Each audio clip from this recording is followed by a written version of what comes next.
சென்னையில் உள்ள அனைத்து பொது மருத்துவமனைகளிலும் காய்ச்சலுக்கான ஆலோசனை மையங்கள் அமைக்கப்பட்டுள்ளதாக சுகாதாரத்துறை செயலாளர் ராதாகிருஷ்ணன் தெரிவித்துள்ளார். இதுகுறித்து செய்தியாளர்களிடம் பேசிய ராதாகிருஷ்ணன், கனமழை காரணமாக தொற்றுநோய் பரவாமல் தடுக்க முன்னெச்சரிக்கை நடவடிக்கை எடுக்கப்பட்டுள்ளதாக தெரிவித்துள்ளார்.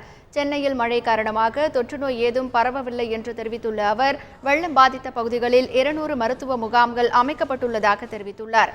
காஞ்சிபுரம் மற்றும் திருவள்ளூரில் மட்டும் 150 முகாம்கள் அமைக்கப்பட்டுள்ளதாக அவர் கூறியுள்ளார். அவசர உதவிக்காக கூடுதலாக 90 ஆம்புலன்ஸ்கள் அனுப்பப்பட்டுள்ளதாகவும் 201 மருத்துவர்கள் கூடுதலாக பணியமர்த்தப்பட்டுள்ளதாகவும் ராதாகிருஷ்ணன் தெரிவித்துள்ளார். சென்னை மற்றும் சென்னை சுற்றியுள்ள பகுதிகளில் எந்த ஒரு தொற்று நோயோட அவுட் பிரேக்கும் கிடையாது. ஸோ தேவையற்ற கவலை மக்களுக்கு வேண்டாம்.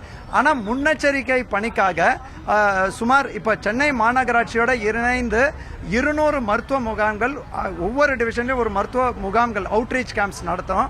அது மட்டும் இல்லாமல் நம்மளோட பெரிய மருத்துவமனையில் ரெஃபரல் கேம்ப்ஸ்னால் அங்கே பாதிக்கப்பட்டவங்க வந்தால் அவங்கள உடனடியாக கவனிக்கிறதுக்கு அதற்கான நடவடிக்கை எடுக்கப்பட்டு வருகிறது.